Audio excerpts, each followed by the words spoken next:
महाराष्ट्र राज्य हिंदी साहित्य अकादमी का पुरस्कार वितरण समारोह हर साल की तरह इस साल भी मायानगरी मुंबई में जारी है और आप लोगों तक हमारे विजेताओं पुरस्कार विजेताओं को पहुंचाने के लिए हम आपसे डिजिटल माध्यम से जुड़े हैं।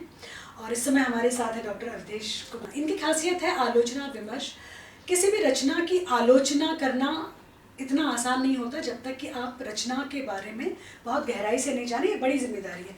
अवधेश जी, पहली बात तो आपको अवार्ड मिलने के लिए बहुत बहुत बधाई। धन्यवाद मैडम। आप आलोचनाएं ज़्यादा कर रहे हैं और विमर्श हैं। आलोचना कितनी बड़ी जिम्मेदारी है, क्योंकि आप किसी तरह आलोचना नहीं कर सकते जब तक कि आपको विषय की समझ ना हो, और ये बड़ी जिम्मेदारी का काम है। तो क्या ध्यान रखते हैं आप? मैडम, आलोचना भी अन्य विधाओं की तरह एक बहुत ही गंभीर विधा है, जिसमें आलोचना के करते समय हम जो है विषय वस्तु जो है, जो भी है, काव्य हो, कविता हो, समीक्षा हो, कहानी हो, उपन्यास हो, उनके बारे में हमको जो है गहन अध्ययन की जरूरत होती है। और कोई भी आलोचना पूछिए तो उसी कथा वस्तु से हमको उभरती है। हाँ, अगर कोई आलोचक अपनी जो है बनाई हुई जो है विचारधारा के आधार पर किसी भी आलोचना या कृति की आलोचना करता है, तो उसको एक उसके निश्चित दायरे के अंदर ही आलोचना होगी। जैसे बहुत बड़े, मैं किसी विचारधारा को यहाँ नाम नहीं ले रहा हूँ, कि अधिकांश जो विचारधारा से संपृक्त विचारक हैं उनकी आलोचनाएं उन्हीं आधार पर की जाती है।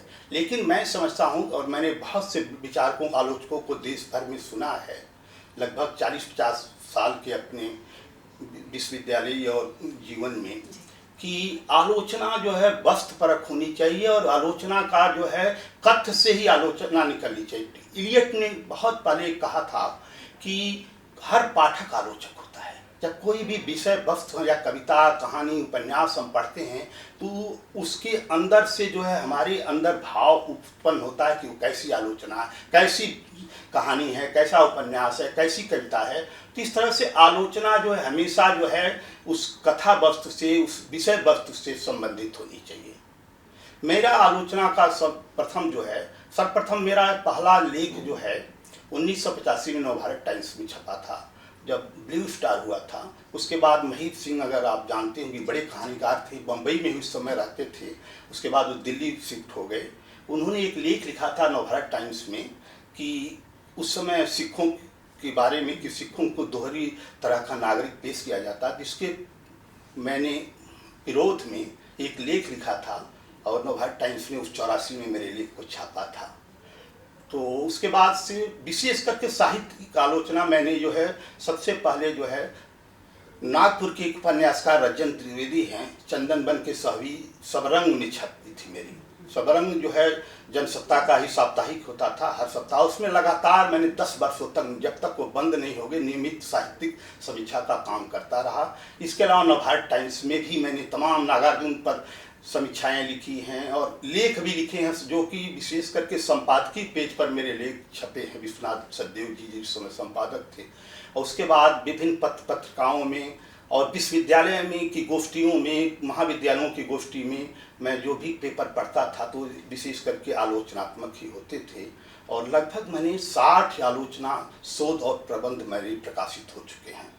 अभी आज तक मैं भी वर्तमान में भी हम लोग एक पत्रिका निकालते हैं अनुभव, जो 2004 से प्रकाशित होती है। 80वां अंक अभी प्रकाशित हुआ है, जिसमें लगभग मेरे लेख हर अंक में, लगभग, मैं नहीं कह रहा हूँ क्योंकि मैं संपादक उसका भी हूँ, सह संपादक हूँ, पत्रिकाओं में लेख छपते रहते हैं लगातार में। और विश्वविद्यालय के तमाम विश्वविद्यालयों और कॉलेजों के संगोष्ठियों में भी मुझे जाने के देश के कोने कोने में मौका मिला है। और मेरी एक समीक्षा रामदरस मिश्र जी की थी। 2004 में उनकी किताब आई थी आम के पत्ते, जिस पर उनको व्यास पुरस्कार मिला था, ये उसमें है। और एक उन्होंने मेरी समीक्षा को पढ़ करके जो है पोस्ट कार्ड, उस जमाने में हुआ करता था 1905 का, पोस्ट कार्ड भेजा था। लिखा कि आप जो मुझसे परिचित तो नहीं, उस समय मैं परिचित नहीं था, लेकिन था, तो उन्होंने अच्छी जो है समीक्षा लिखने के लिए मुझे बधाई दी थी।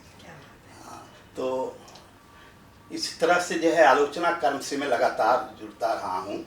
और राहुल संक, मेरी जो पुस्तक ये है, विशेष करके जो चिंतन के विविध आयाम में मैंने कुछ अपने चुनिंदा लेखों को जो 3 दशक के अंदर 90 से शुरू करके 2022-23 तक के कुछ लेख थे, उन लेखों को संग्रहित करके जो है इसकी आलोचना की पुस्तक तैयार की, चिंतन के विविध आयाम, जिसमें मैंने सूर को एक नए दृष्टि से देखने की कोशिश की। उनके पर्यावरण की चिंता को जोड़ करके मैं आधुनिकता से सूर्य को जोड़ता हूँ। तुलसी में मैं सामाजिक समता और समरसता के रूप में जो है तुलसी को स्थापित करने की कोशिश की है। और प्रेमचंद पर मेरे 2 लेख हैं, एक उनकी वैचारिक यात्रा और एक उनके उपन्यासों में जीवन संघर्ष।